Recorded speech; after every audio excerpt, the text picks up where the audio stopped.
What is up, Dish Rags? JJ back here from Run Pure Bets with another free pick for you. This time it's going to be in college football for Friday, September the 3rd. Game is going to be played between the Wake Forest Demon Deacons and the Old Dominion Monarchs. Betting spread is Wake Forest minus 31, total 63. All right, so last week's lone college football bet didn't get home with Fresno UConn first half over 33.5 minus 115. An interesting first half, all things considered. Fresno stepped on the gas a bit too late. But overall, as stated in the vid, we needed a score from UConn, who looked completely lifeless. I thought we would get at least something, especially with UConn, not playing for a year, maybe take some high-risk, high-reward shots as a big dog. Certainly did not. They did a lot of things underneath, and regardless, even though the bet had life late, the handicap wasn't on Fresno State doing it all themselves. So either way, that's kind of why we take it slow early on, a little higher variance the first, few weeks. Kudos to those, though, who had great weeks last week in college football, like our guy Kegger, 2-0 with a few unders he liked. As for me, I'll start, of course, the full-blown tracking of these plays, 10 in, as I always do. But yes, 0-1 minus 0.575 U.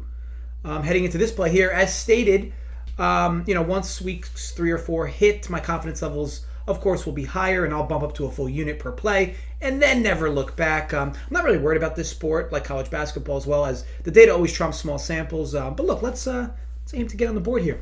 All right, so quick heads up, though, to Joey Work, who's been running his mouth about, this bowling matchup on Saturday, where I'm getting spotted 60 pins.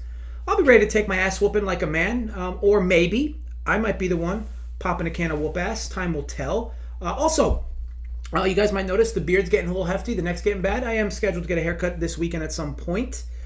So yes, I know that I didn't exactly get airbrushed for this show here or this play here, but look, you've seen worse.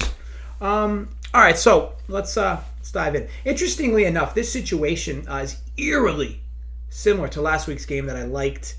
Now, sure, Fresno started slow, and the total still almost ended up getting there. But here, there's some even more, differences in our favor. So yes, I once again like the first half over 34.5 here plus 100. Could probably get 33.5 lay in vig, but I prefer the 34.5. Yes, it's another big favorite. And yes, it's another team that hasn't played in 2 seasons.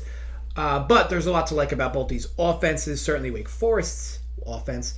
Let's start with the low-hanging fruit here, which of course is the Demon Deacons. Now, Sam Hartman, quarterback at Wake Forest, quite the prospect out of high school. He was even featured on Netflix's Behind the Lights, or Beyond the Lights, I think it was, special, or QB1, I think. A special that also featured guys like Tate Martell, Jake Fromm, Spencer Rattler, and even a guy named, Justin Fields. Anyway, this kid, Hartman, has immense talent, and a bit undersized, has some dual threat to him, but throws a really good football, and he has a plethora of weapons at his disposal, guys coming back. But at times, where he does get let down is his offensive line. He holds on the ball a bit too long at times as well. But either way, that should not be the case here versus Old Dominion. Now, excuse the fact that Wake Forest plays at one of the fastest tempos in D1.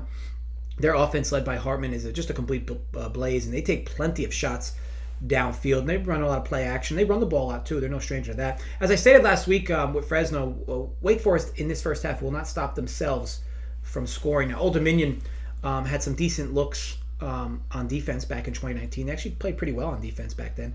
But look, they play very few Power 5 schools. It's tough to even call that data from 2019 relevant, as they have a new coach anyways, a bunch of new players. A new coach in Ricky Rain, offensive coordinator from Penn State a few years back. This is a good segue, right, for us to talk a little bit more about the Monarchs. Now, Ricky Ron, I think I said Rain before, but it's Ron. Ricky Ron comes from Penn State, where in 2019 he helped lead an offense as offensive coordinator that saw significant improvements in their ground game behind mobile quarterbacks. Now, that is certainly the case here. As Old Dominion landed UCF transfer DJ Mack. Now, the starter hasn't been officially announced for Old Dominion, but tough to imagine it's not going to be Mack who gets the start here, as he's every ounce of a dual-threat quarterback. Now, I expect Ron to run a fairly up-tempo offense behind Mack, much like he ran in Penn State, and what expects to be a lot of read options and shots downfield. Again, much of what Penn State used to do. It's not like Wake Forest is some kind of defensive powerhouse either, but it's worth noting these two teams are apples and oranges in relation to the level of recruiting that's currently on both teams. I have this as 2 teams that will be both going up-tempo in offense. Now, obviously, Wake Forest is going to be faster behind Hartman, and they ran a very fast offense last season. And Old Dominion, with a new offensive-minded coach, in the mix. Should see improvements for this offense and run an above average pace as well.